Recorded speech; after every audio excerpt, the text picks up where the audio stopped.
There we go. Yeah. Honestly, it's been a month. Okay. I know a lot of people are still over at Miss Pamela's.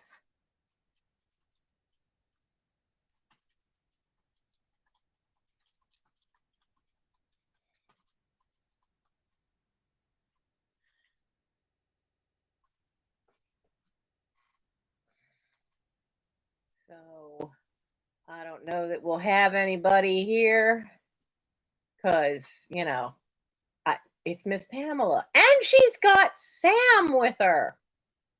So how can one compete when she's got Sam as a special guest? And then she's got Kelly and Mark. So, who can compete, darling? I can't. I just cannot compete with that southern drawl of hers. So, love you, dear. Hi, Nettie. I was just commenting the fact that, I can't compete. Miss Pam is on tonight. And not only does she have Kelly, as usual, but she got Mark there. And she's got Sam from Pink Elephant Parlor. And I just can't compete with that. That's all right. That's all right. I'm not here to compete anyway. I'm just here because I've missed you guys. Uh, I have been through some intense physical therapy to be able to walk again. No cane, less than the axe up. The walker's back in the attic. So, so I am definitely doing a lot better than I had been. Hello, Fiona. Um, so I have to switch that. I don't know how to do it. I notice on my channel it shows that wonderful picture of the Japanese garden, and I don't know what I did that it got that picture and it shows up for all of them. Oh, oh, thank you, Fiona. Yeah, because I mean, at this point in the last 2 months, I've been off YouTube more than I've been on. And I've tried to get back on Thursdays. I really thought I wasn't going to make it tonight either. Simply because of all the issues that have happened with cats. The kittens are fine. Kittens are fine. Their grandmother, however, bit me. I've got little punctures here and here. This is from a claw. This is from a claw, but there's a deep puncture underneath here. And Rory has that bacteria in her mouth that can cause blood poisoning. So I've had to immediately call my doctor and try to they give you a moxiclaviquine for it. Now, the problem with this for me is for some reason, it's not a common side effect, but of course, I'm not a common person. It makes me very sleepy. The kittens, however, were fine with that because I fell asleep in Mike's room. I was laying flat watching something off of Amazon Prime. They have this thing of Victorian Farm. And I was watching the first episode, and these people are going to do a farm. It's in an actual Victorian farm building on a big estate, but they are going to live an entire year doing this farm with Victorian implements, how it would be done in Victoria's time. And I was really impressed with it, but I fell asleep probably about 10 minutes from the end. And it was well into the second episode when I woke up. I slept for about an hour and I woke up and I had 5 kittens completely pinning me down. They were laying all over me, next to me. Oh my goodness. Yeah, I'm much better with the spine, so I'm moving around a lot better and not in pain all day long.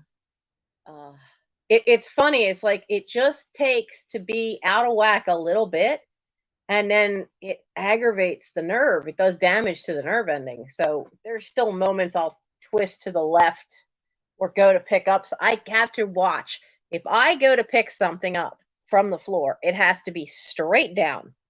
None of this turn slightly and no, no, no, no.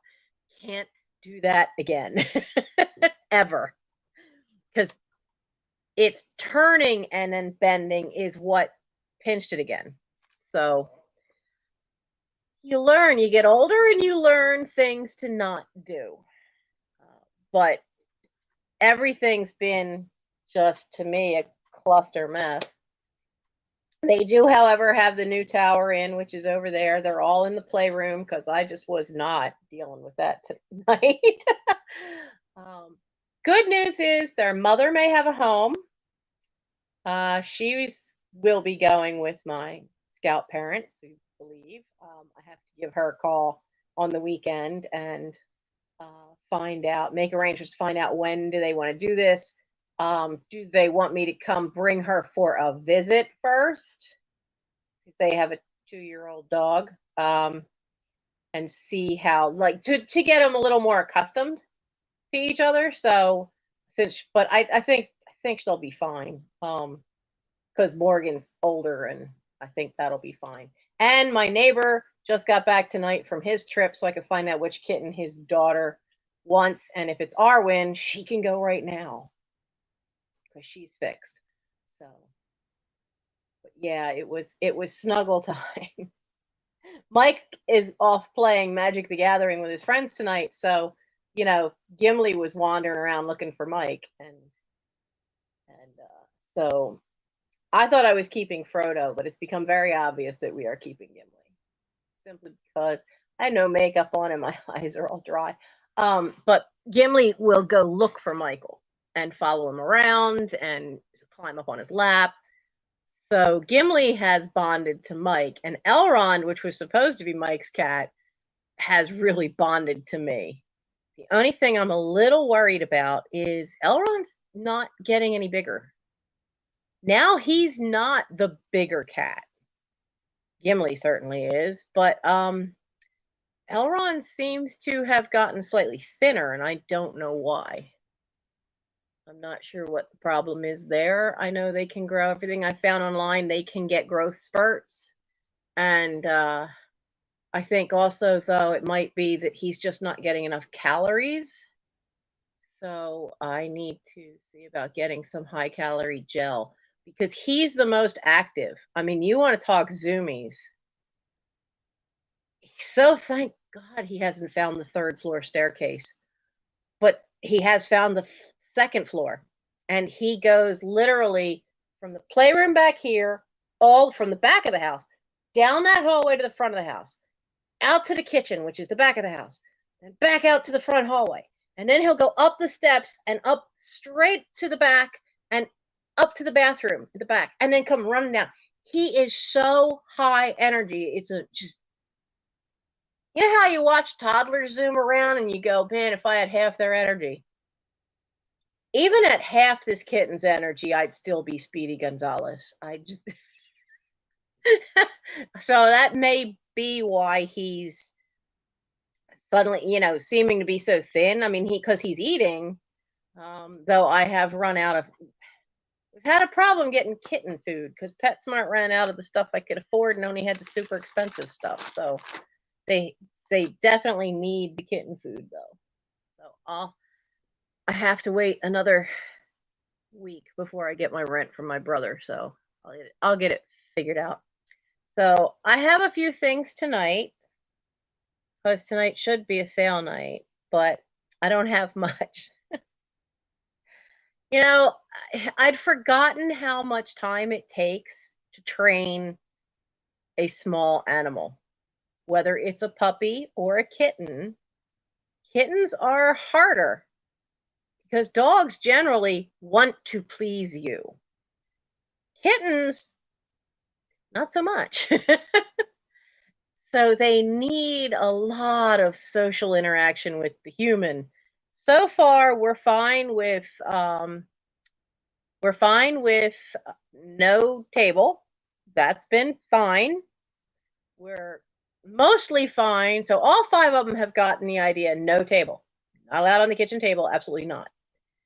We're still working on no counter with Elrond. The other four have gotten it.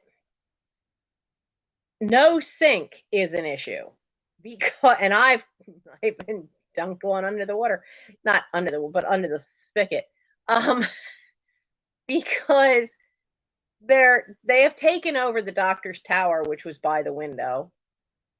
We had a brief scare because I had two little plants there. One is a cactus, and it had a baby cactus. Now it's a succulent of some kind. It's not a cactus that has barbs on it, little spikes.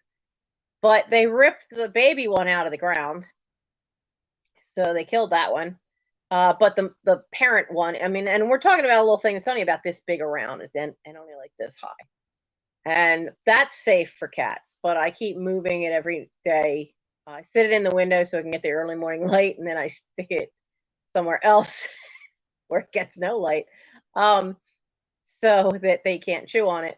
But then I had this viney thing, and I've forgotten the name of it, and I didn't think anything of it because I know we had it in the house. We had dumb canes in the house when I was a kid, and we had a cat. Um, but then one of them chewed up one of the leaves, and the leaves are these nice shiny green and heart shaped. And I looked it up, and it's highly toxic if they ingest it because it can make their throat swell shut. It could cause all kinds of nasty problems. And so I freaked out a little bit. That plant is now on my front porch. It's not coming back into the house. I'll plant it in the garden and let it do what it wants, but it's not coming back into the house.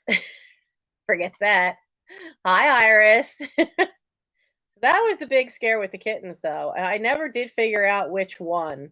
Gimli and Elrond were the two that kept going after the plant. I mean, I even had a metal baking pan between their cat tower and the window so that to try to stop them, and they still managed to get a hold of a leaf. So we're not having that. But that tower is also only about 14 inches away from the edge of the sink. So, they keep hopping on that and coming over to try to get while I'm preparing their food, or they come over because they want to see what I'm doing.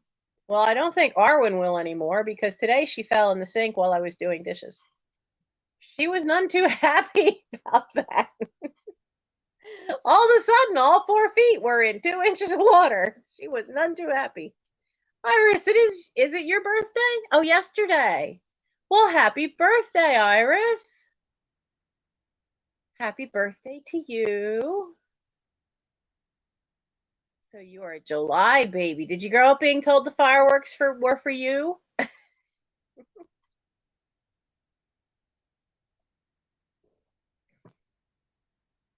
We're all going to go, yay, it's a birthday. Oh, wow, that looks like chicken waddle.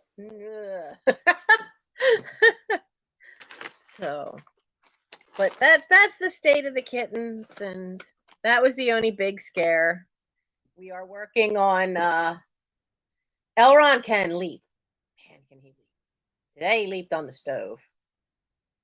So we're going to work on that one with him. The others have not tried. I don't think the others can leap as high either. Imagine this. I mean, he's this long, and he went from floor to top of stove, just like a perfect little ballerina, up and doop, right on top. So yeah, he's he's a leaper. He can leap. Hello, Miss Pat.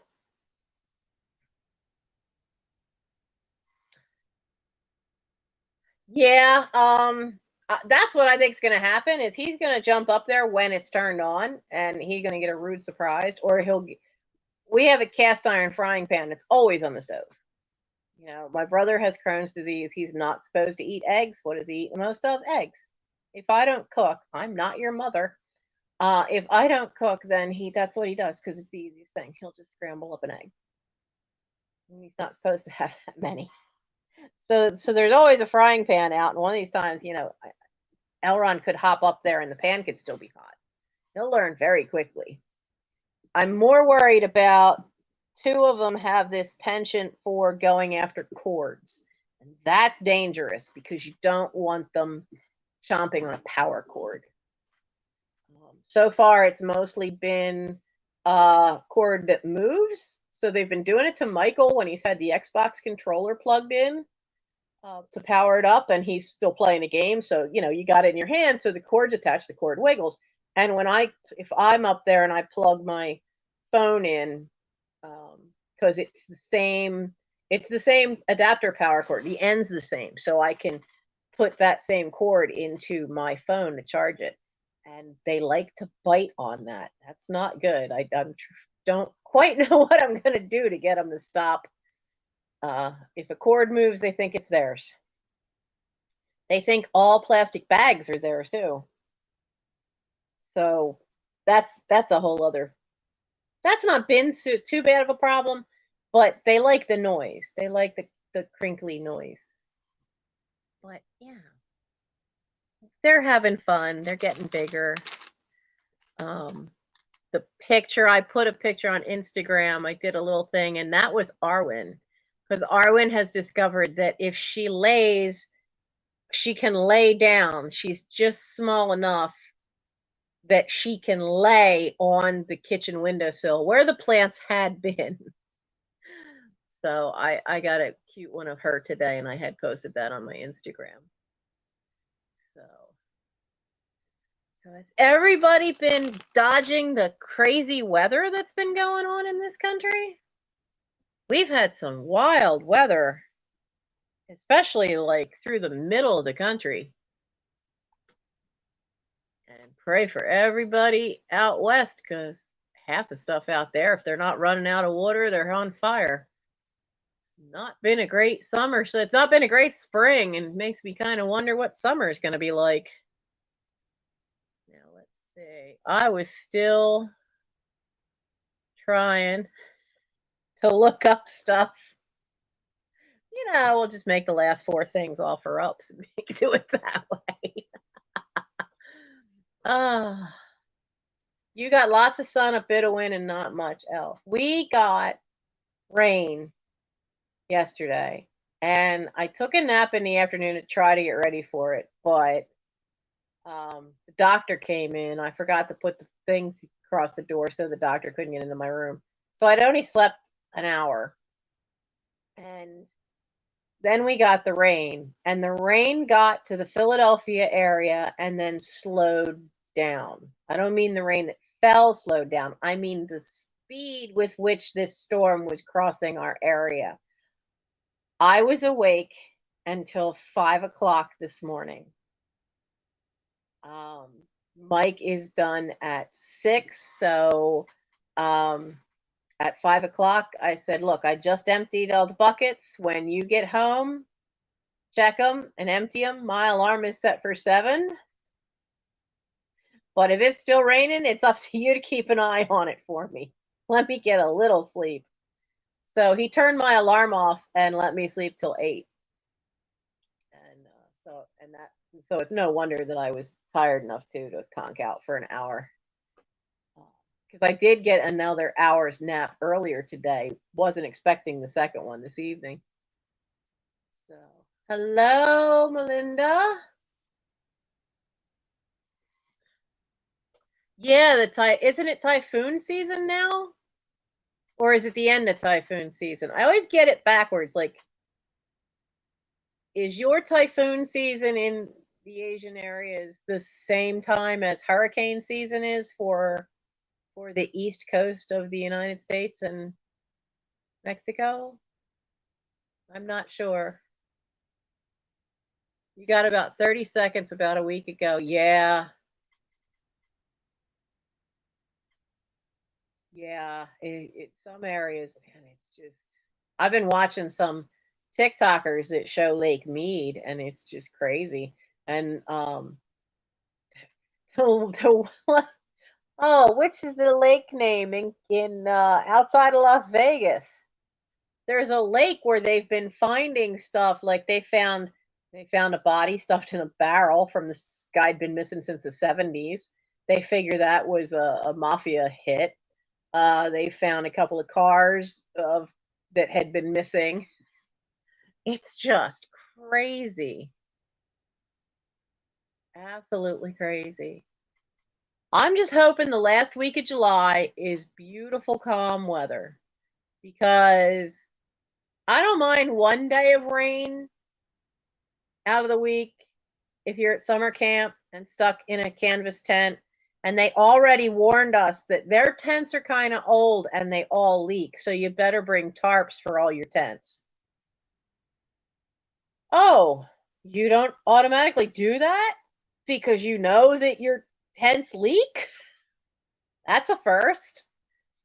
So yeah, so we have to make sure our tents don't leak. But there's nothing worse than being stuck in the woods in the rain in a tent that's canvas because the canvas soaks up the water, and then if it doesn't drain off, if you dare touch it for some reason, then you've created some kind of point where it will now drip.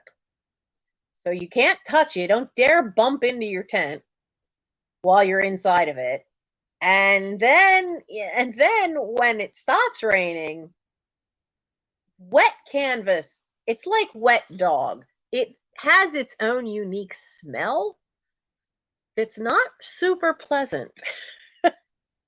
The best one was at Akanikin where the camp it rained and then I woke up to the biggest slugs I have ever seen climbing up the side of my tent on the inside right next to me. And I'm looking at that going, uh-huh. And then they go up and they're going for, and I'm like, oh, hell no, because now they're going above my head. So I had to get up. I was not having that. So and they're hard to get off the canvas, but I got rid of those. It's Lake Mead that's outside Las Vegas. Is is Lake Mead the one with the hydroelectric dam? Because that's one also that's crazy low. There's a couple of them. It's just crazy how low they are.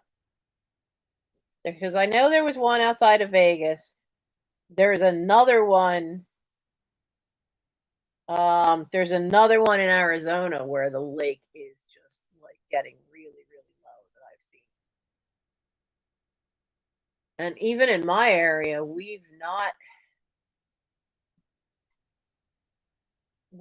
had the rain in the spring we usually get, for which right now I'm thankful. But that's also going to start meaning issues for water around here too. So we're gonna end up having to be like Jamaica, where they coat all the roofs. If you ever see pictures in Jamaica, a lot of the houses, the roofs have this white limestone coating over this coating over all the roofs, and the gutters are built in, and then they go down into a cistern, and that's where they get a lot of their water from. And you're gonna see, I think you're gonna have to see in some areas in the US, they may have to start doing that, is to think about making these big underground cisterns that, you know, but if you're gonna do that, pollution and littering has got to be seriously, you got to get people in the mindset that if you want clean water, then you got to be careful of what you're doing. Pesticides in the garden, use that sparingly. No throwing your litter out your car window. Can't be doing that. So it's all going to be changing at this rate in our lifetimes, because we're already seeing amazing changes in weather that we didn't have even in the 80s. We didn't have storms or droughts quite like that. We had a one off, but it seems like we're hitting huge swaths of the country with these things. So, but that's me getting off topic of sales again. But that's why you like me. I lost my pen. I did, didn't I? Well, I have this pen. This half a pen. you want to see what I found? Because I couldn't do much going through stuff because I couldn't lift for weeks. I couldn't lift.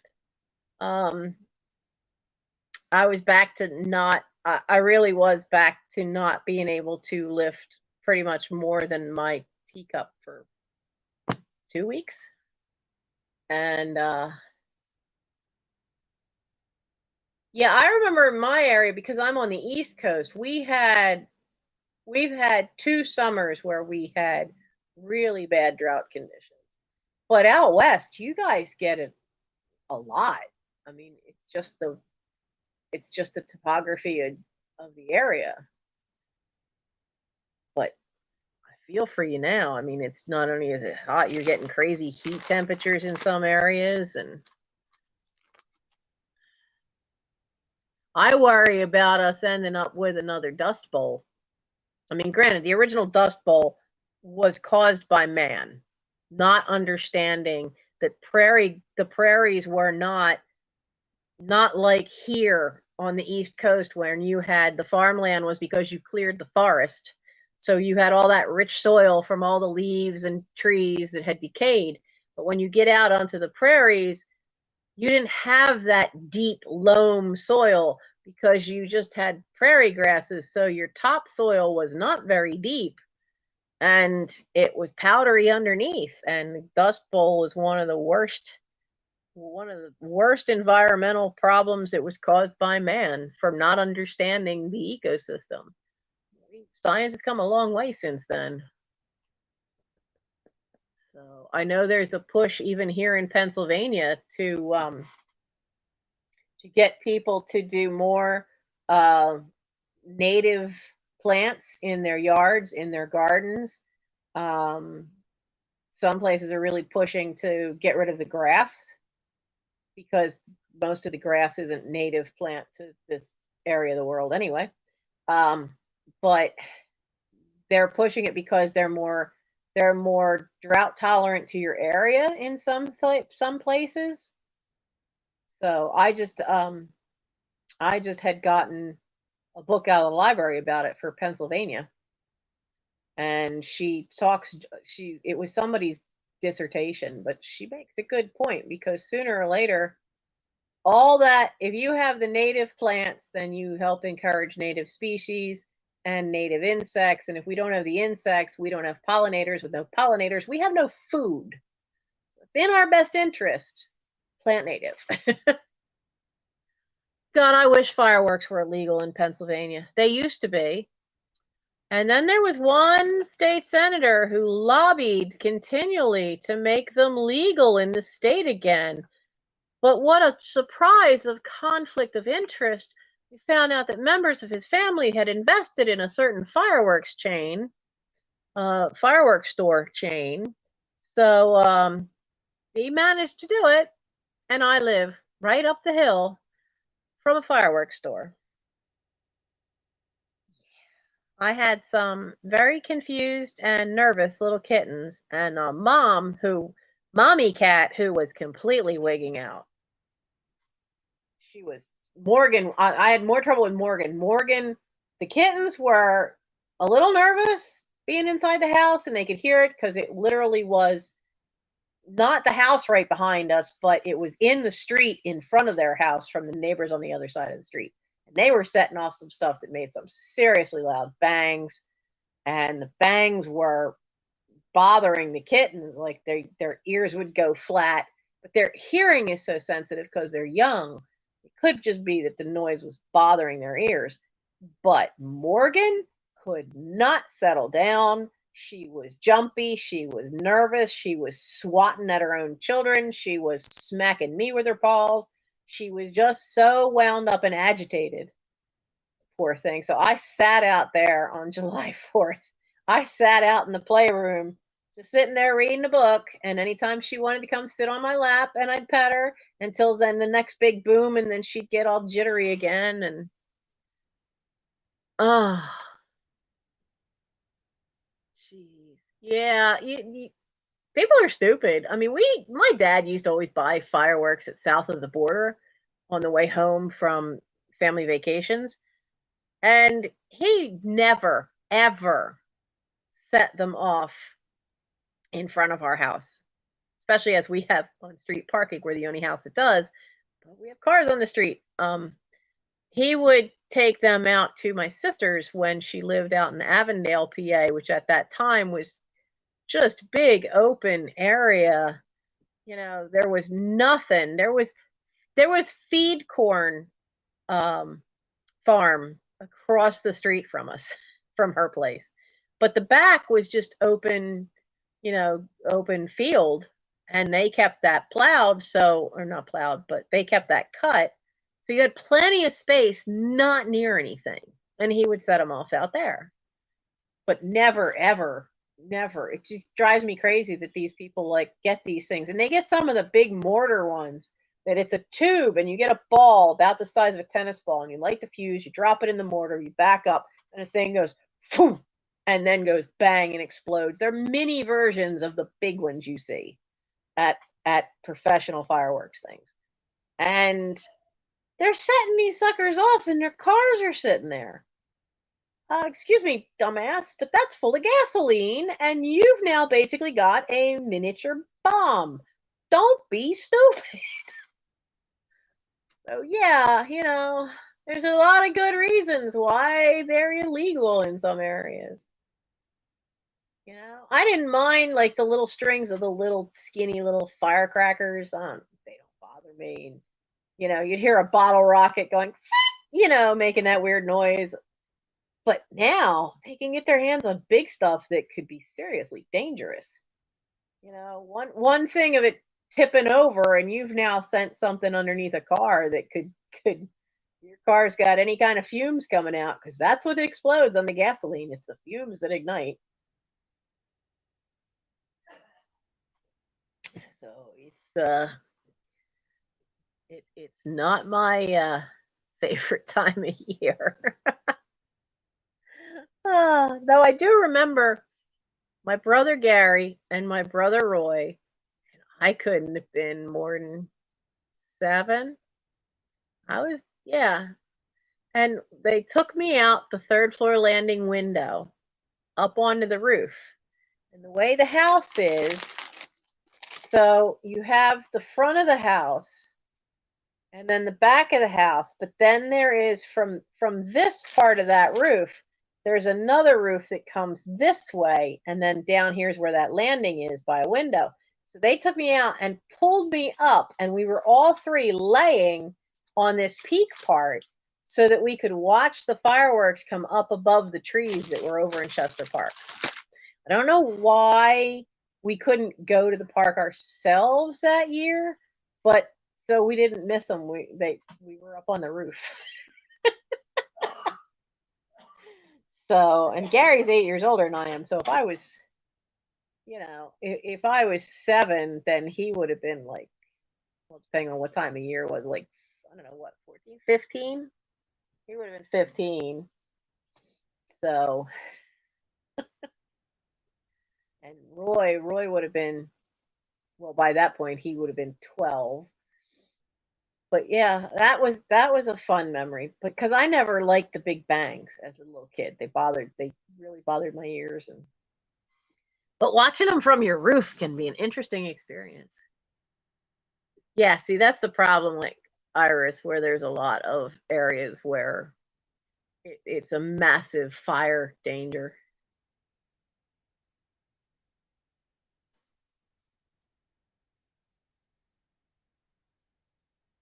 Yeah, see, like I miss the days of the ban in Pennsylvania. I mean, because in Pennsylvania, I mean, yes, my father did have illegal ones, but he never bought anything that was too massive.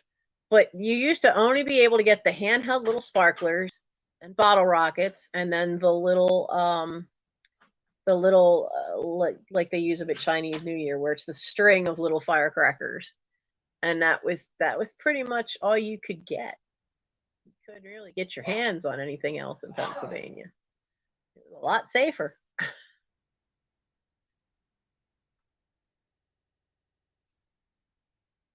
Oh, oh yeah, a haystack.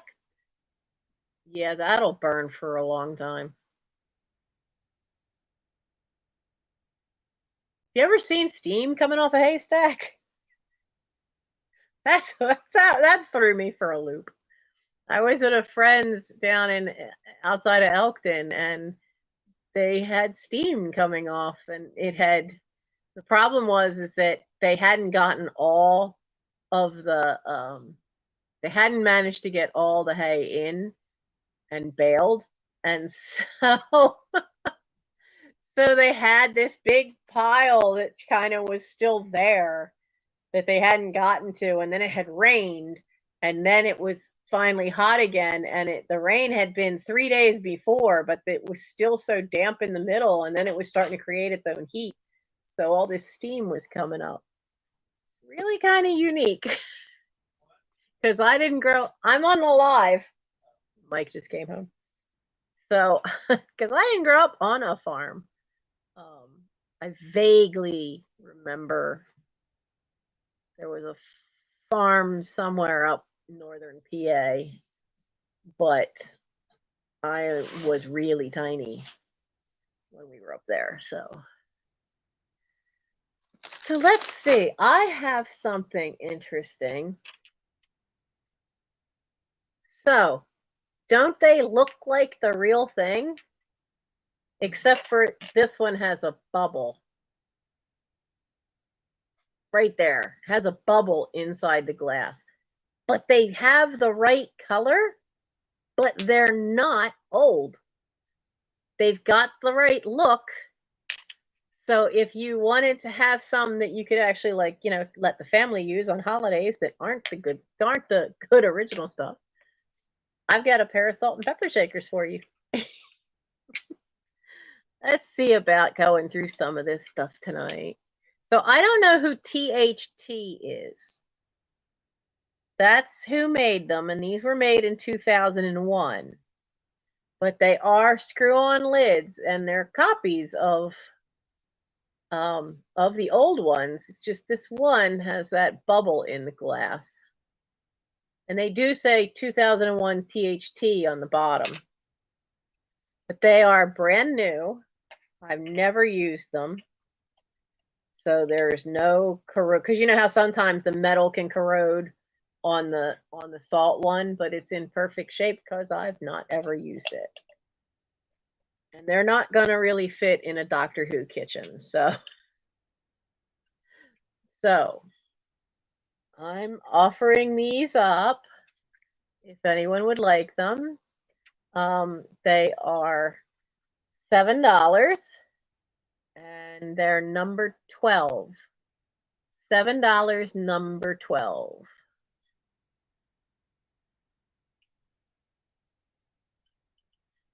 Oh, yeah. Wow, to hang the entire 20 or 30 feet? I've only ever seen that in movies. Yeah, I've only ever seen that kind of long fireworks in movies where they're showing Chinatown. I know they can be big.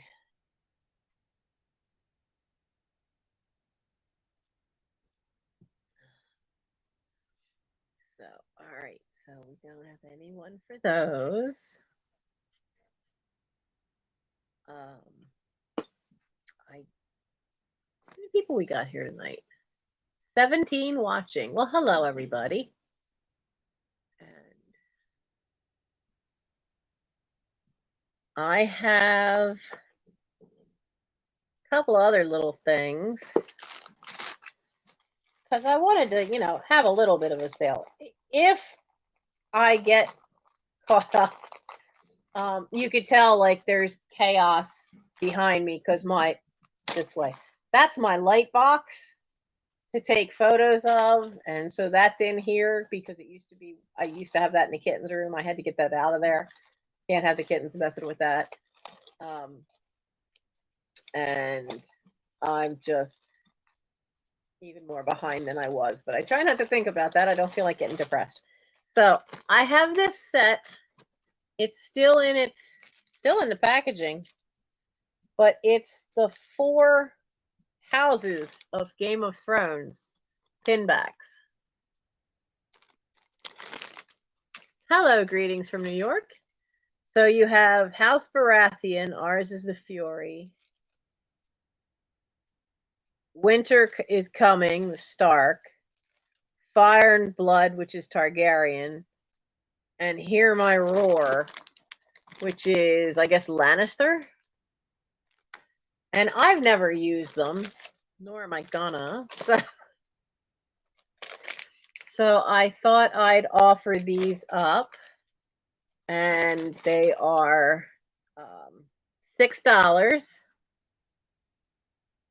They're $6, number 28. $6, number 28 for the Game of Thrones, the 4-house pins, but pin back. Buttons. Sometimes they call them buttons. I grew up calling these buttons, and now they call them pins. I always thought pins were jewelry. So we have that. Is anybody going to see the new Game of Thrones that's coming out when it comes out? I think you have to have HBO streaming to get it, but they're doing the prehistory that shows, like, guess the beginning of the Targaryens.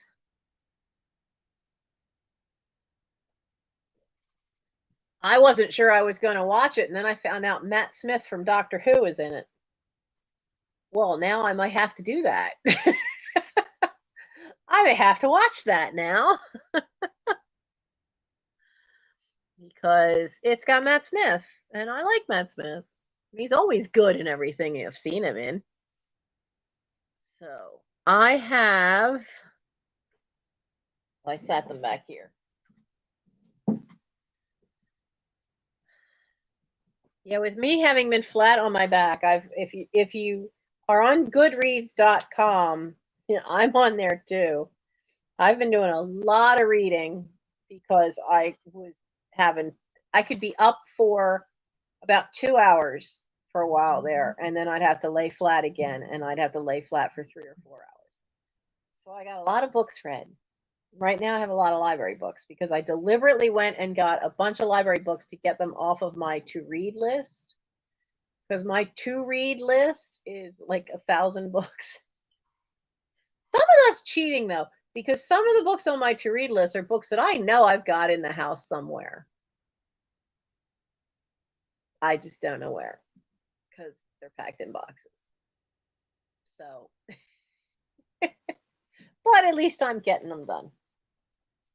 The fun one I'm reading now is called Mobituaries, and it's by a guy named Mo Rocca. And he's writing up these things of what would have been, he felt like some people didn't get the obituaries they deserved, like Lana Turner. Lana Turner's obituary talk when she passed away talked mostly about the fact that she was this Hollywood star, and not the fact that modern radar is because of her work for the war, for during World War II, because she was a scientist and nobody knew it. It was never talked about, and she did a great stuff. Yeah, Mo Rocca is so cool. And I'm gonna get the book so you can see this cover.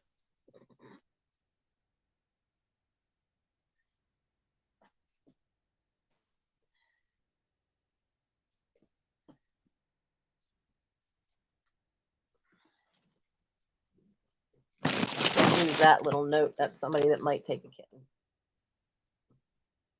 All right. Mobituaries, great lives worth reliving. It's not as daunting as that looks because of the way it's laid out. But let's see.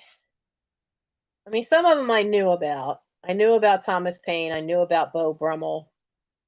I didn't know when the first African American was in Congress. That one surprised me because we weren't taught anything about that in school. Oh, where'd he go? I wanted to give you his name. No, that's the baseball one. Satchel Paige. That's medieval science. So the first woman mayor in the United States was in 1887. I never knew any of this. I knew about Harvey Milk being the first openly gay elected official and was in California in the 70s. But I didn't know that we had the first Black American diplomat was where it goes. President Grant. Think of that. President Grant. So this is 1800s. Recognized Black leaders who had been essential partners in the struggle for the Union. And at Frederick Douglass's suggestion, he appointed Ebenezer Don Carlos Bassett as minister to Haiti and the Dominican Republic, which is at that time what they called the ambassadors. But it's just they've got 1, 2, 3, 4, 5, 6 different men who were in Congress, either in the House or in the Senate, who were African American men who were voted in during the Reconstruction. And it really got to me because the parallels to what happened to them and what's happened now really just blew me away. It was one act of Congress that repealed something that made it so that they basically no longer could run and be in Congress, like all of them. And I should have marked it. I should have marked it. But it basically was the start of the Jim Crow laws, and it went all the way up until the civil rights movements of the 60s before they ever got it back to where everybody could vote.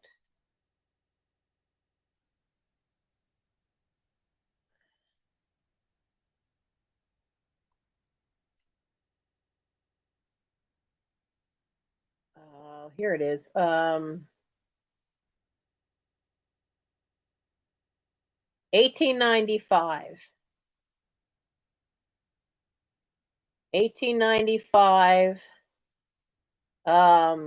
This one senator pushed through what they called an understanding clause that allowed registers to prevent citizens from voting on the basis of a constitutional quiz. So if you couldn't answer questions about the Constitution, now that keep in mind, this is at a time when a lot of people still couldn't read or write more than their own name, and you are giving them a history quiz in order to be allowed to vote. And I saw that, and I'm like, God, we got the same kind of crap happening now. And the other reason they ended up there was a Civil Rights Act of 1875, which was the capstone legislation of Reconstruction, because it outlawed discrimination based on race in public places, such as hotels, theaters, railway cars. Now, this was 89 years before the Civil Rights Act of 1964. Now, that it was the final bill and was probably the final triumph of Reconstruction, but it also seemed to be its dying gasp. Grant signed the bill into law, but did almost nothing to enforce it, and the all-white male Supreme Court invalidated it in 1883. And then by the turn of the century, Jim Crow laws were firmly in place. Gee, Supreme Court just invalidating something like that. Sound familiar? But yeah, the other part was the voting rights. You'd have to take a quiz. I mean, it just blew me away that it's like, we've come so far, but then we haven't. It's been over 100 years, and we're back to trying to go back to the same problems because you don't want to what? You don't want to treat each other as equals? What nonsense is that? That is just nonsense. Quite frankly, if you're following Jesus, who said, love one another and don't judge because that's God's business, what are you doing it for? Rant over. But still, that one, that was so far in the book, because I'm by no means finished, that was so far the one that just completely blew my mind, is that section. Because I spent 2 years in Chester High School, my junior and senior year, and we had a fantastic history teacher. And she made a point of sneaking in things that weren't necessarily in the textbook, because she put in things about Chester's history, which is great. I mean, this city has been here since before this country was a country. This city had where William Penn came, and this has got the first meeting house that he started for the Quakers here. And so she put that in, but because by then the majority of Chester was African American and most of the class was African American, she put in a lot of history of African American people into our history lessons, which I thought was great. But I never knew any of that stuff about those who'd been in Congress. So, we've come so far, and then it seems like we take 5 steps back.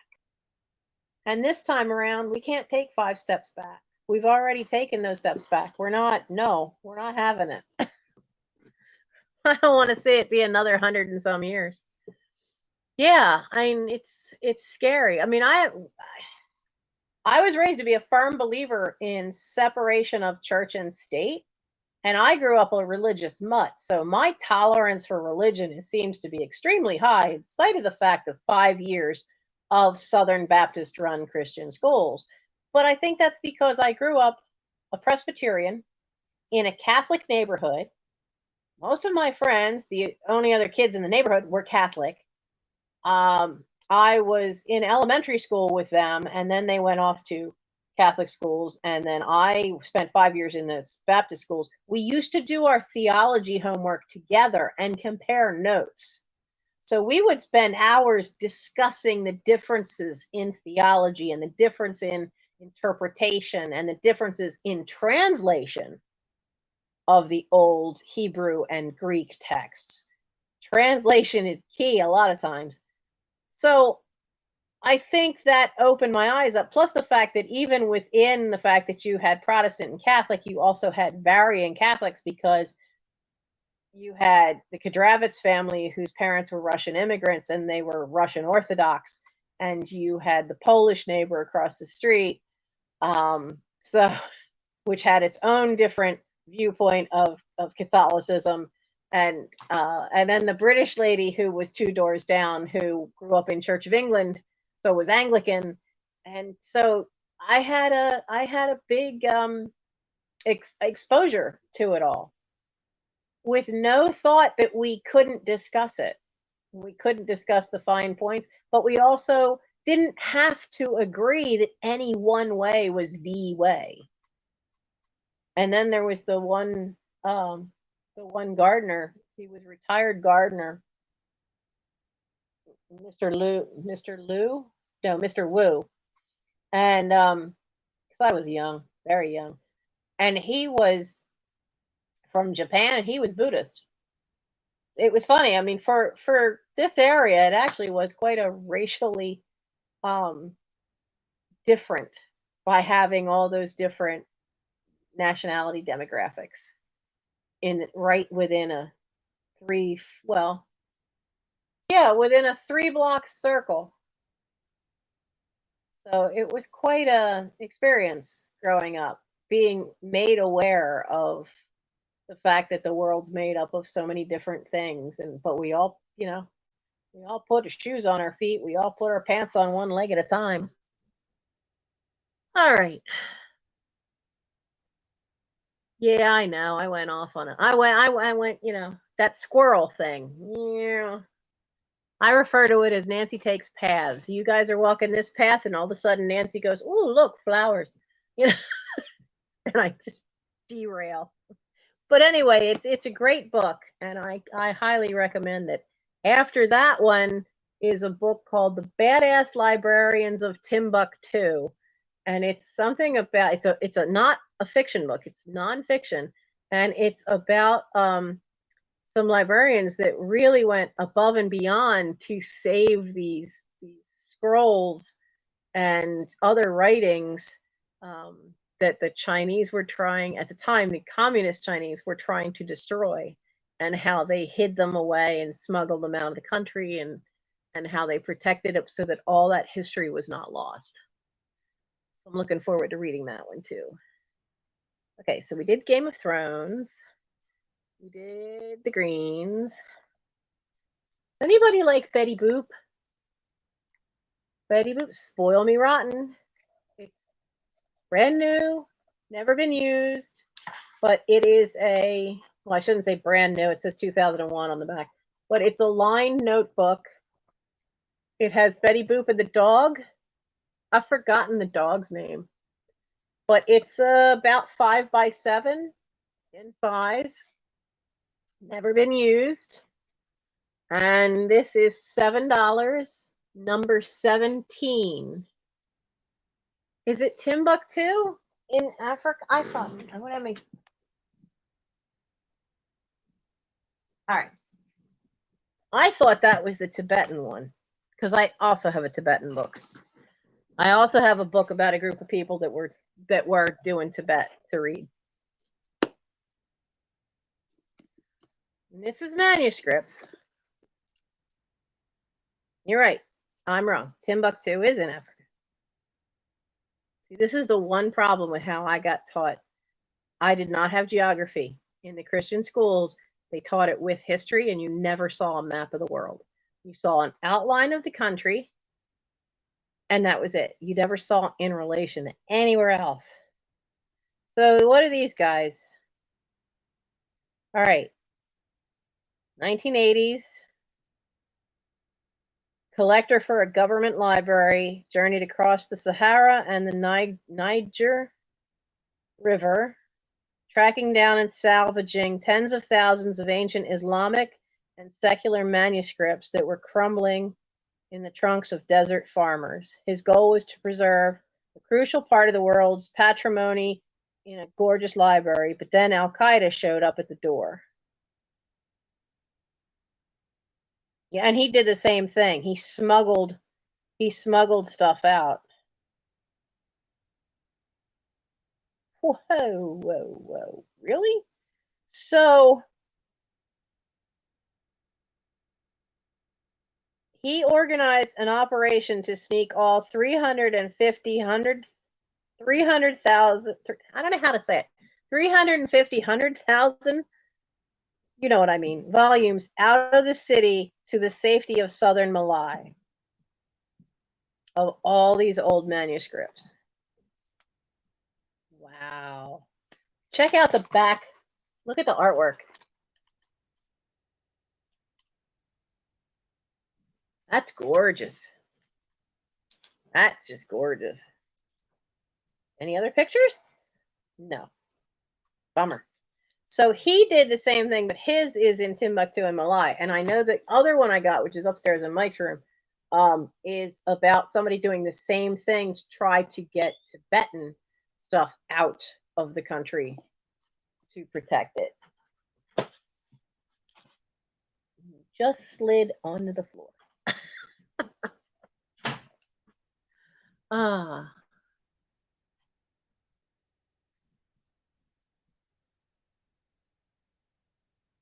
African mud-built architecture. You know how I learned, the only thing I remember about Timbuktu is Tippecanoe and Timbuktu, which I think was somebody's slogan for politics.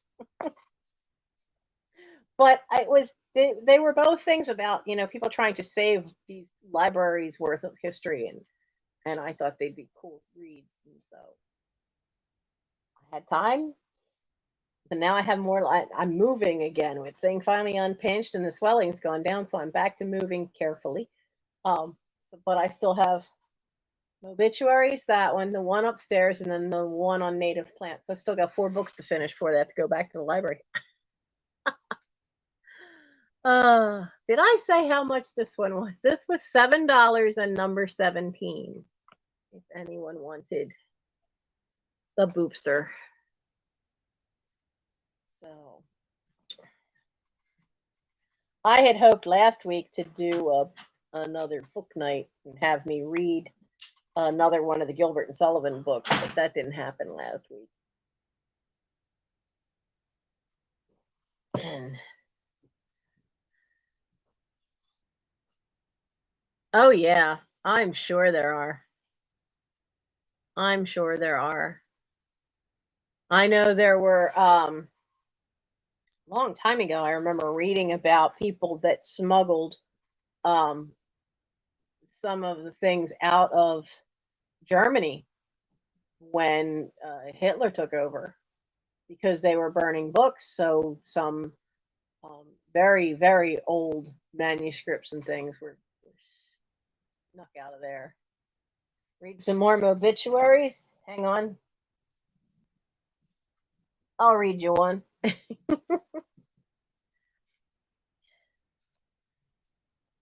So, hey, I have something that's from Germany. Joseph Mueller, Munchen. Now, I think, wasn't that the artist who did um, the Hummels? Because all this up here is in German. And these cute little Hummel kids, but it's a mirror. It's a pocket mirror. So this little mirror, there's no scratches to the glass. I don't know how old it is because it doesn't have a year on it. But this little pocket mirror is $5, and it's number 9, if anybody's interested. Hummel was a woman? Verlag Ars Sacra Joseph Mueller Munchen.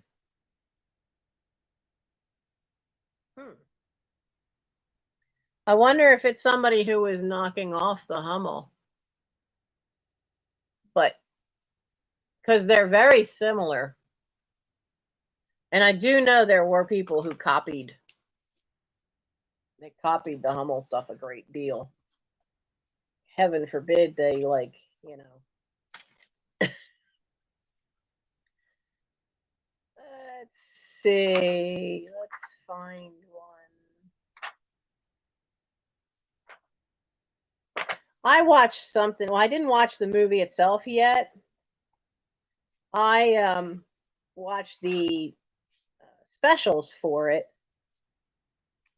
There's a movie called Wings. It's towards the very end of Silent Pictures. One of the it actually is the last big over the top used lots of money to make it movies from the silent picture era, but it's called Wings, and it's about two guys, of course, in love with the same girl. Here's the problem, though. It takes place during World War I. They're both fighter pilots. Here's the fun part. This movie was the first massive blockbuster of its time, like on the level of the stuff we know now as a blockbuster. And it was the very first movie to win an Academy Award. Yep, for Best Picture.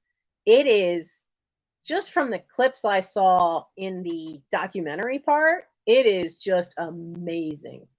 Part of that, though, is where they filmed it. They had the entire army and a whole squadron of flyers. They had some of the craziest stunt flyers you could ever imagine. And they actually managed to mount the cameras on the planes. And two of their leading men actually learned how to fly the planes. Now, keep in mind, this is a time when the planes were, as one gentleman put it, not much better than a kite with a motor, because they basically were a light wooden framework with some cables and canvas wrapping it all together. They didn't really have a not like World War II or metal fuselage. Nah. So it just was amazing the stuff that they did. So I can't wait to sit down and actually watch the whole movie because I was just blown away just even by um, what they did show and what they showed even in the making of kind of thing. But it was Gary Cooper's first, I think his first movie, and he's only got a tiny little bit part. Clara Bow was was the actress for it.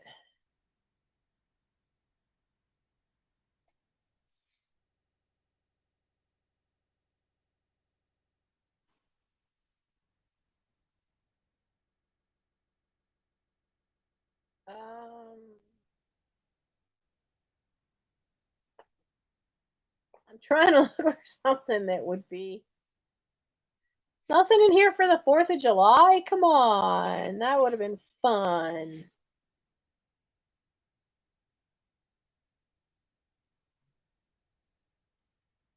Wait, that was what country's first bestseller? Okay, I've read this book. How many of you had to read The Last of the Mohicans in school? I don't think I read that for school. I think I read it just because it was on the shelf here. James Fenimore Cooper wrote The Last of the Mohicans. It was the first of this country's bestsellers.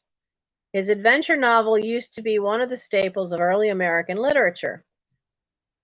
Friendship between its main characters, the white man Hawkeye and the Native American, I never could pronounce this,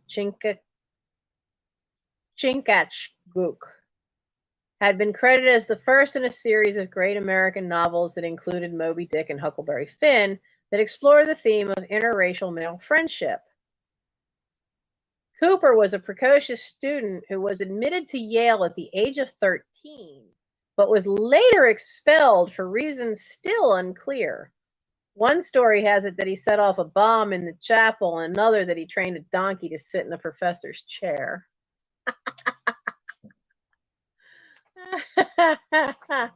That is in the section called Heroes of the New Jersey Turnpike. Why are they heroes? New Jersey has many things to recommend, and it has the most scientists and engineers per square mile of any state. Okay. Oh, so the 12 historic figures who the Turnpike service areas are named, and one of them is named James Fenimore Cooper. Huh. I never knew that.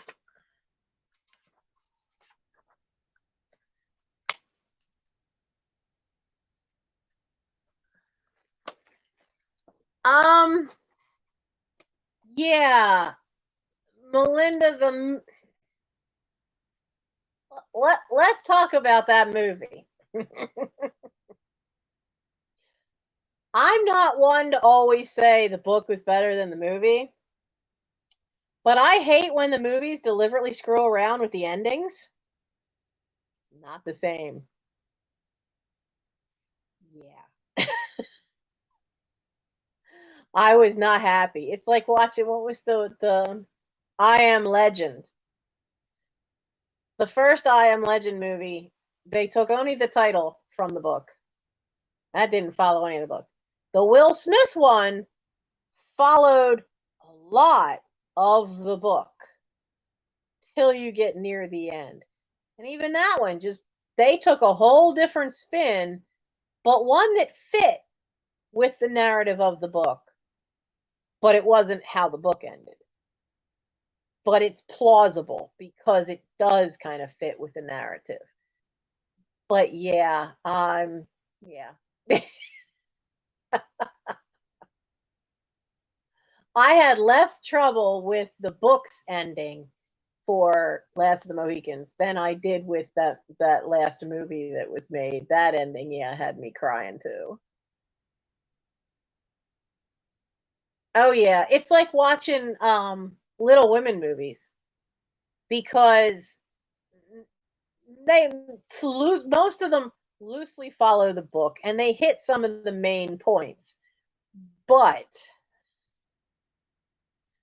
they a lot of the early ones especially, they leave out anything about the jabs at, racism or the jabs at looking down on the poor or any kind of anything that might be considered political. They kind of ignore. So yeah, there's no two Little Women movies are alike. But I have to admit, I really, really do like the really early black and white one with Katharine Hepburn. I do like that one.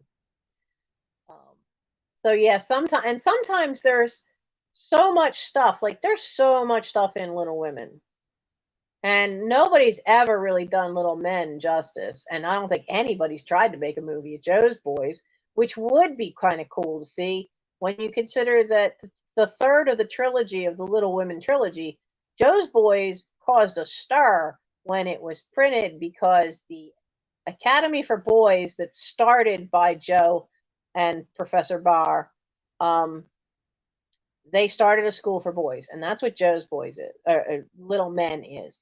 But by the time you get to Joe's Boys, it's a couple of decades later, and the school has turned into the first co-ed college, and that caused a fuss when it was printed because there still were a lot of places that were completely against women getting a higher education. And heaven forbid they shouldn't be doing it in a co-ed environment. So they really could do something with that last one. But there's so much information in Little Women.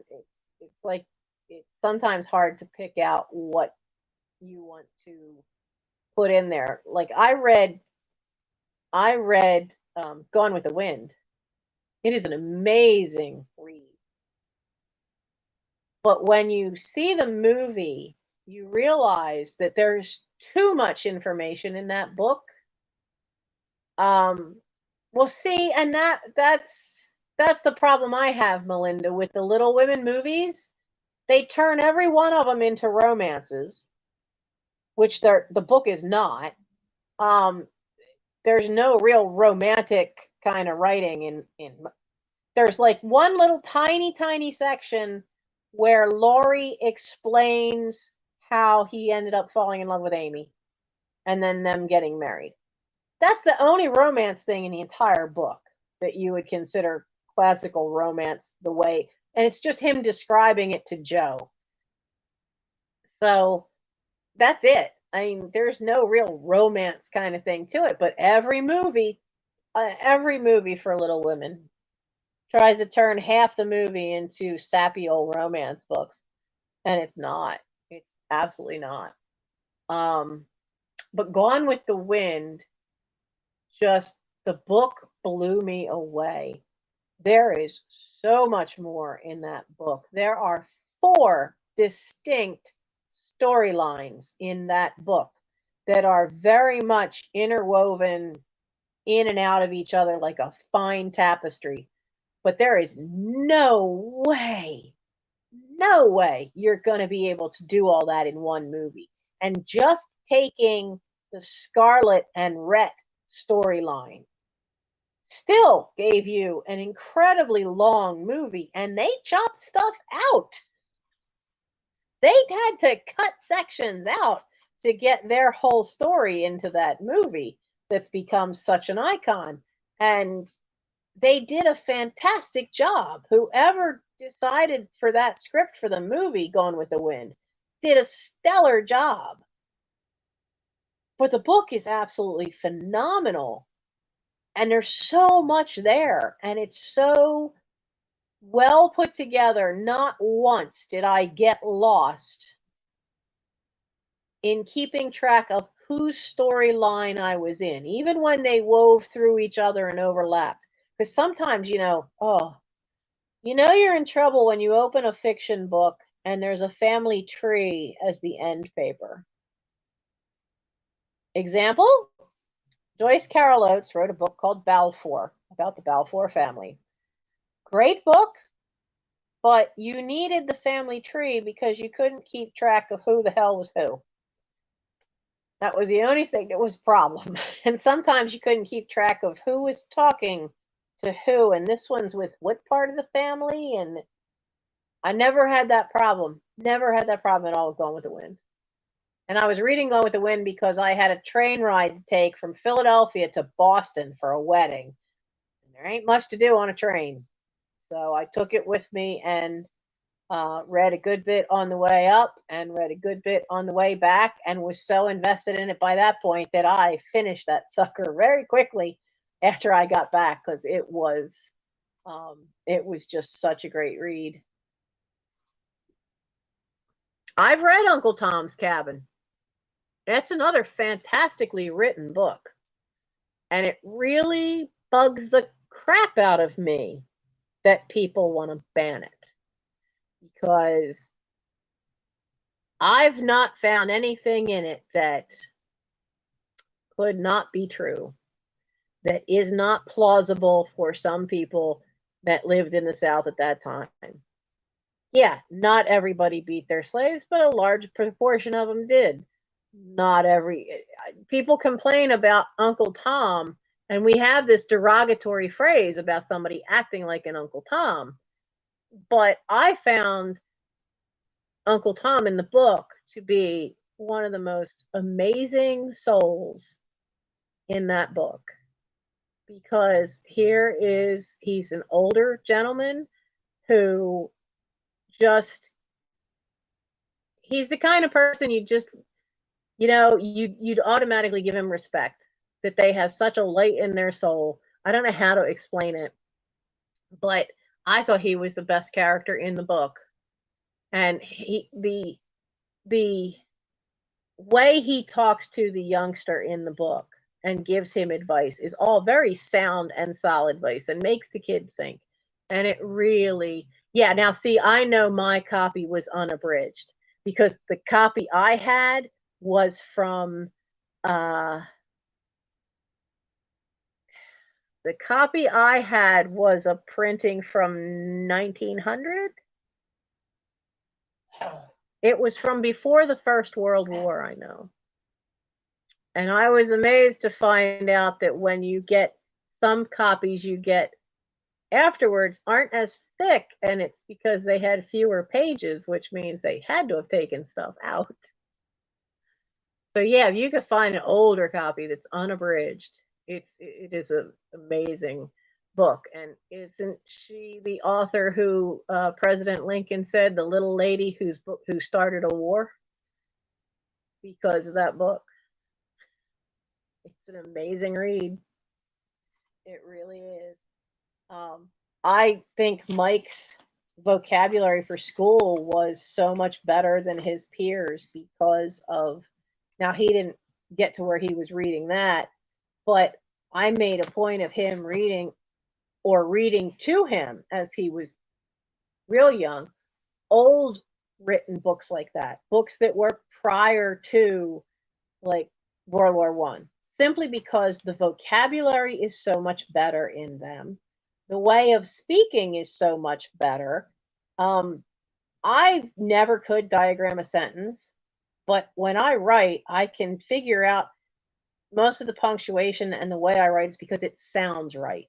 But that's because I grew up reading these old classics with a more formal way of speaking than we have now.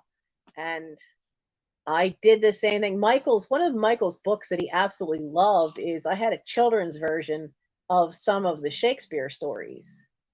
And so his favorite was, surprisingly, was All's Well That Ends Well.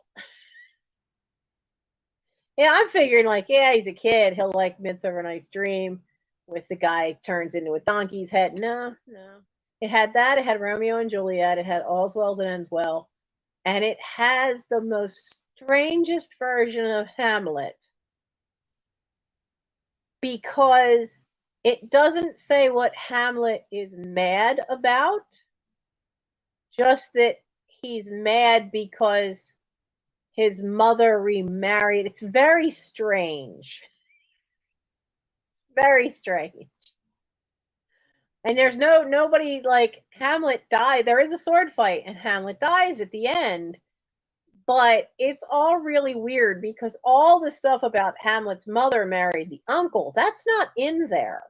It's very strange. I'll just say that. So I used to skip that one.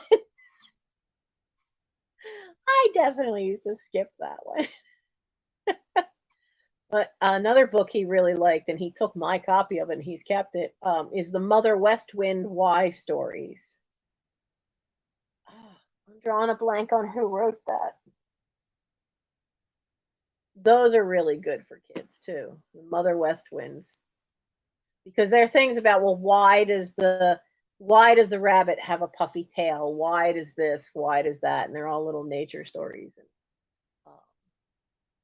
yeah, right. Hamlet is such an odd one for children.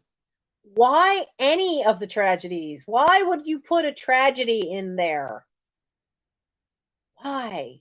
And Romeo and Juliet too. I was none too thrilled to see that one in there either. Um, but it ends before, like, she wakes up and Romeo's there. They changed the ending. They didn't die. And I'm like, okay.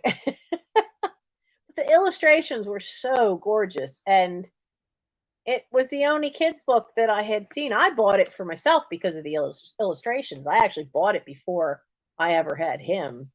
And so before I ever had custody of him. But by the time he was 4, he was having that one read to him.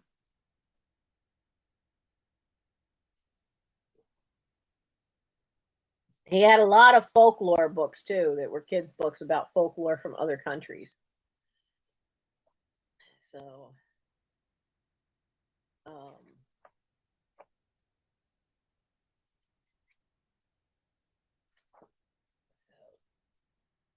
none of these are really short enough to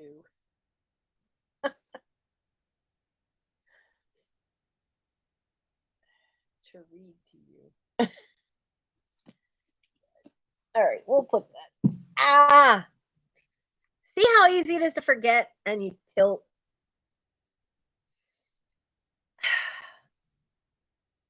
Can't do that. They keep telling me that you'll get used to it after a while and it'll become what they call muscle memory kind of thing, where you just will automatically just not move that way because you know that hurts. I don't think so. I know me. I don't think that's going to happen. I think the rest of my life you're going to see me go to tilt to the left and go, ow. Oh my goodness. Oh my goodness. So I'm going to show you one more thing that I had up for sale tonight. I was going to make this an offer. But if nobody's been buying tonight anyways, and I don't mind, that's okay. But this will be in a future sale. So it's a wooden ball with made to look somewhat like a globe, right? But no, it's not one of the hernias that kicks in. It's the pinched nerve on the left side got re-pinched. And now we've pretty sure we've gotten it loose. The problem is now it is sitting where it was before on the outside of the. So here's the way it got explained to me. So you've got your vertebrae and the nerve is not pinched anymore, but it's damaged, it's aggravated, so it's swollen, but it's right against the bone. So when you bend, your spine opens a little, and so it's just catching it just enough that, because the sheathing of the nerve is still swollen, and that can take months to heal. I'm just aggravating it because I'm stretching it and pulling it, and every time I do that, it hurts. It causes a tweak in the nerve that shoots right across my hip from the small of my back straight on over. Now, it's not sciatica, because if it were that, that's a nerve that goes lower on the butt. This goes about 2 inches below the waist, where your waistline would be. So it's up a little higher. And then if it kicks in, it tenses the muscle at the top of the thigh, and you end up getting Charlie horses in the top leg muscle, the top of your thigh. And tell you, there is nothing that'll make you scream faster than that sucker pinching. So let me get the little people.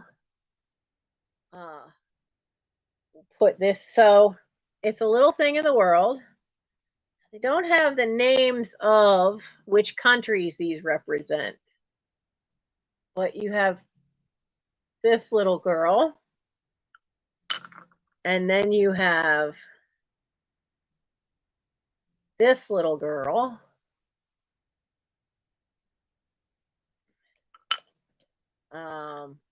Looks like a little boy. I would say that would be like Saudi Arabia.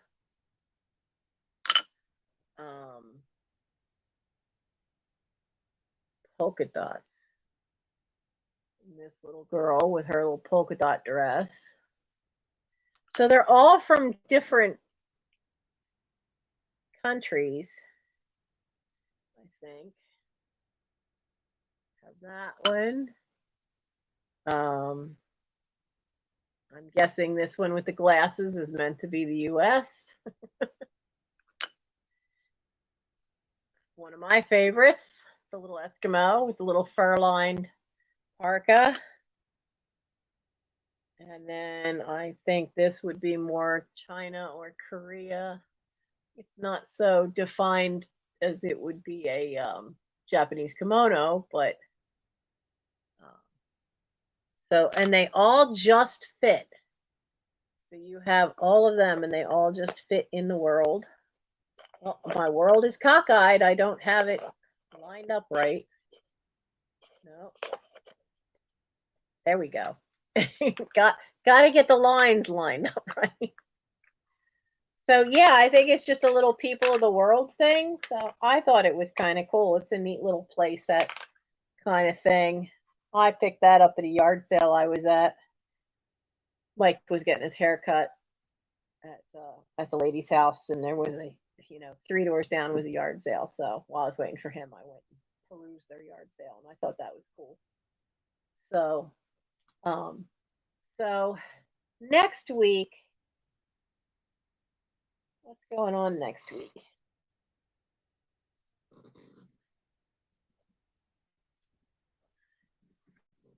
All right. Because the doctor goes to the vet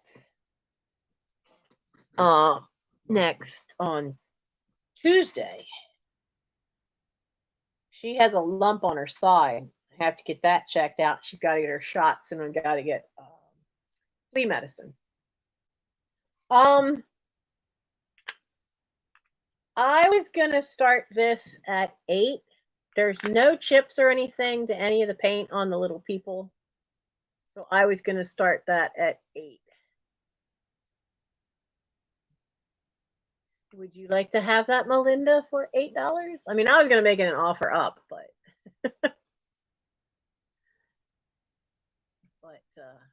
I was looking at the calendar, and I realized that I had adjusted things so that the live sales were going to alternate weeks, and I didn't want it to happen to be a week that would hit for summer camp. Then I realized that meant the 21st should be a live sale, but then I leave for summer camp on the 24th. Because yes, come hell or high water, I'm going to summer camp. So I'm switching that up. So next week on the 14th, and oh yeah, bless your heart. Yes, I'll take 12. I'll take 12 for it. 12.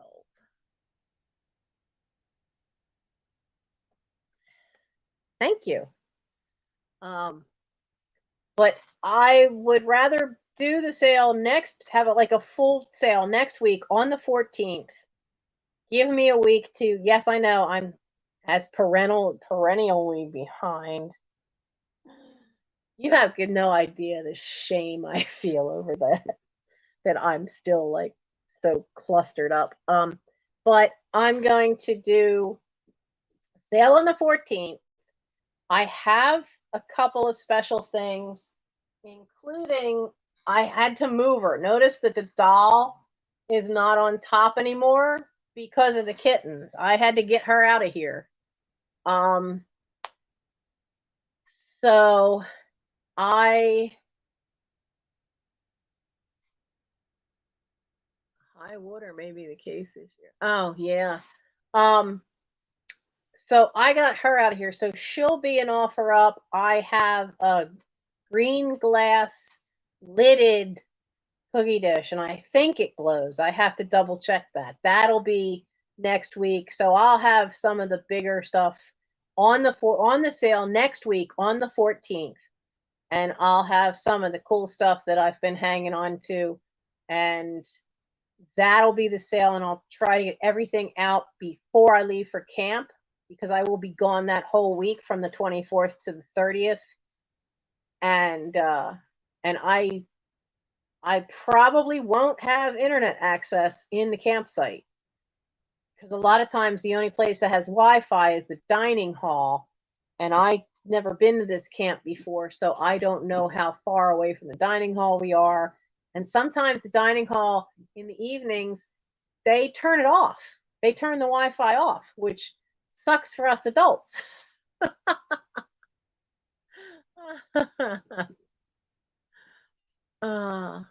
Okay, Amazon for books is like, okay, Iris, there's another place to get books. It's abebooks.com. I have found great books there, less than Amazon for some of them. If you're looking, especially if you're looking for old books, out of print books, books prior to, say, 1960. I have done much better at abebooks.com because ABE, which I think is actually now, I heard a rumor that it's actually owned by Amazon now, but it's a clearinghouse for small independent booksellers. I did look into going on there to do my books, and then I thought, I'd rather just keep on one platform, so I just stuck with eBay. But sometimes you can find stuff in at their website for less, sometimes half of what I've found things for on Amazon. The benefit of Amazon, though, is if you have Prime, you have free shipping. We have Prime because Michael wants the videos, and I have no problem with that because I've found Restoration Home, which is an awesome British thing, and then now I found this Victorian farm, and I like those kind of documentary things. Modesto. I used to have a pen pal in Modesto, California, ages ago. Time I had pen pals seems like a whole lifetime ago. Now, where is one of my bucket list things, and Michael still to this day says no, and I keep saying yes. If you go to the Welsh and English border, in England and Wales, there is, now it's spelled Hye, and the river is Wye. So I think it's Hay on Way or High on Wye. I don't know. I think it's Hay on Way. It's a little town. It is the most packed little town of bookstores. Even one of the local, when they built a new firehouse, the old firehouse got turned into a bookstore. There are bookstores that specialize in stuff. There are just general bookstores, but they're all old bookstores. For somebody like me, I'd be in heaven.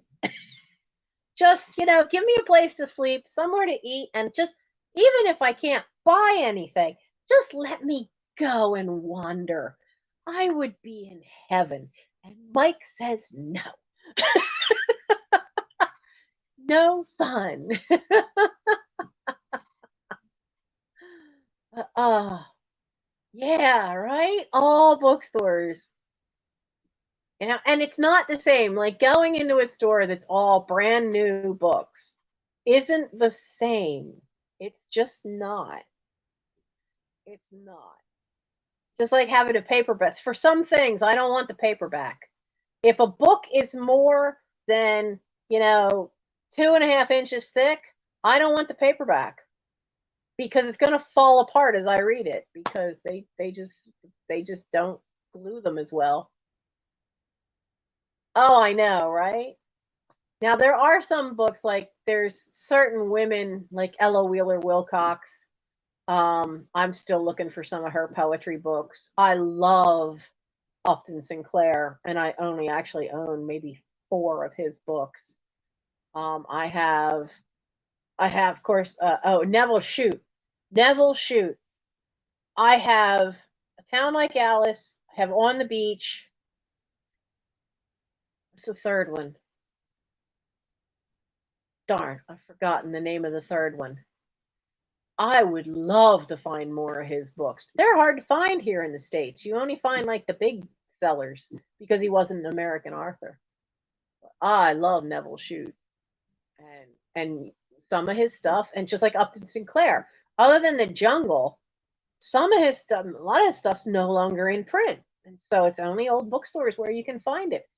Ella Wheeler Wilcox, her books of poetry. The only place you can find them is if it's an old bookstore because they never got reprinted. And her stuff was from late 1800s into the early 1900s. So, yeah, I miss it. I miss also when the universities used to have book sales. That's how I got my 1700s copy of Robinson Crusoe, was because of the library book sale. And now the libraries, anything that's old, they just get rid of. They don't put it out for sale online. Even the Goodwills drive me nuts. The one Goodwill got a new manager near me. You don't see any old books, not old little golden books, nothing. If it's she basically, I even asked about it and she says no. She says if it's not something from the last 20 years, I tell them just send it in. Just send it in for them to figure it out to see if it should be put on their online platform. Because she says I'm not going to be bothered with it. What do you mean bothered with it? Books are the easiest things to shelve in the world. Just take it out and just shove it on a shelf. Book lovers will figure it out. Oh, see, Iris, you'd love it if I could have my books. Most of the, it's sad because a lot of them are in the attic and in boxes. But part of it is just like I was getting ready to move out, and Dad died suddenly, so everything just stayed in the boxes. There was too much going on here, and then 11 funerals in 6 months. Dad's was the first. And by the end of the 6 months, I suddenly became guardian of a 2-year-old. So there's stuff that's been in boxes since since the end since 1996. Some of my boxes of books. Yeah. So, oh yeah, book lovers will buy them all. After I get back from summer camp, I hopefully will have another book sale. So, hello CDC, vintage and mechanical. Boy, I need somebody who likes vintage and is a roofer so that my roof could get fixed. You know what I miss about like little mechanical things is they used to sell mechanical toys, like legit mechanical toys. Like you could make your own little steam generator, or you can make your own little clockwork things and they would actually work. And now everything's plastic and crap and they don't even make the parts to fit together. I was so annoyed. Like one year I went to buy Kerplunk for my son, for Michael, and the modern version of it is half the size of the one we grew up with. And then the parts didn't fit together. You know how you have to have that big tube with the holes in it for the sticks to go through so the marbles sit on top?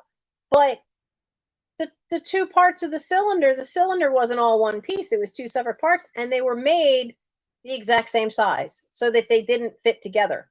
You got the exact, and when the store manager where I took it back to, we checked them, and they were all like that. He ended up yanking his entire shipment off the shelves because they're all defective that way. You can't, they won't fit together unless you, what, duct tape them together? So I ended up going on to eBay and buying one of the old ones. We had a lot of fun with that game with him.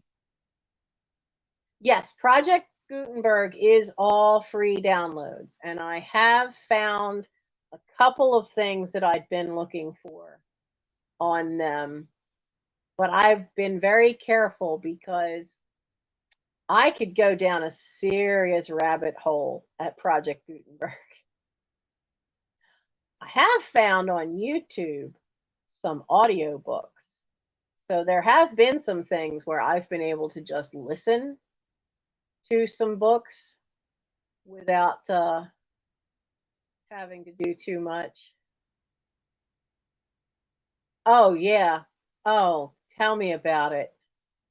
I hate new washing machines. They don't work as well. They really just don't. And honestly, if we could have known how to fix the old washers, I never would have gotten rid of them. And Michael bought a new washer over the winter because the washer finally bit the dust. So that means he has now replaced both the washer and the dryer and the refrigerator in this house and the lawnmower and the edger. We never had a leaf blower. That's his. He brought that in on his own. So yeah, Mike said one by one he's just going to update everything eventually. But we looked and looked and looked to try to find a washing machine that still had an agitator on the inside.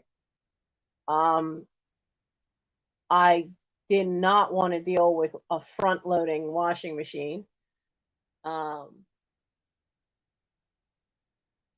Right? If you and it's ridiculous how much money they cost. I'm not happy with the dryer because the lint catcher is just crap. Every month I end up taking this special brush, which my brother Gary got from, I think it's called Lillian Carter. I don't know. He got these brushes from my mom for a long time ago. And one is like a yard long, and that's to clean the vent hose, to clean the dust that builds up out of there. But the other is smaller, and it's to go down that slot where you put the thing in for your dryer that's supposed to catch the lint. And the amount of lint I kind of coming out of that thing for a new dryer is just frightening. Shouldn't be that much.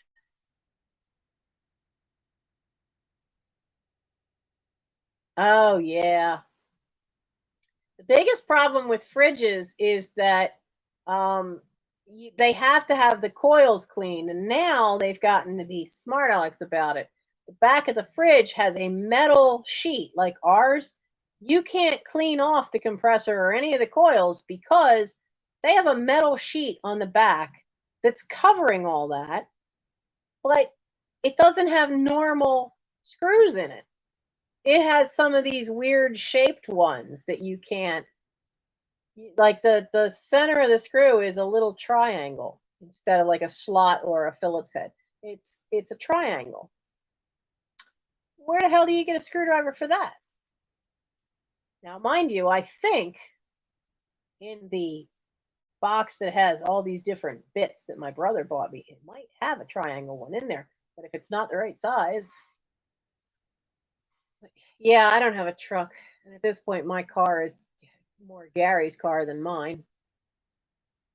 So, but I'm going to let you guys go. It's almost 1, and I will see you all next week on the 14th, and it will be a full sale.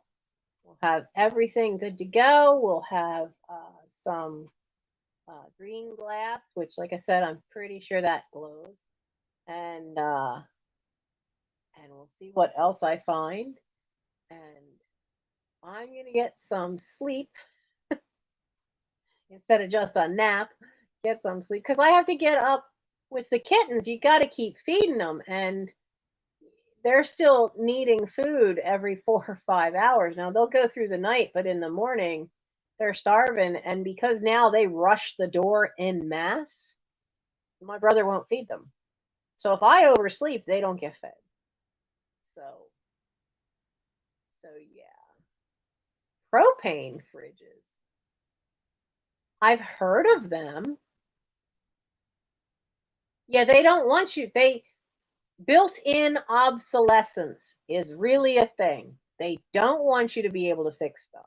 Even sewing machines now, a lot of the gears inside are plastic. They don't want you to be able to fix it, which is just so amazingly wasteful. Yeah, no. All right, guys, have a good night, and I will see you guys next week. And fingers crossed about the kittens. I put in a message today because I still don't have a set date of when the 4 boys are going. I thought we were set. That had to get canceled because I didn't have a car. And now we're trying to get another date because the sooner they get fixed, the sooner they can recover, the sooner they could hopefully find homes.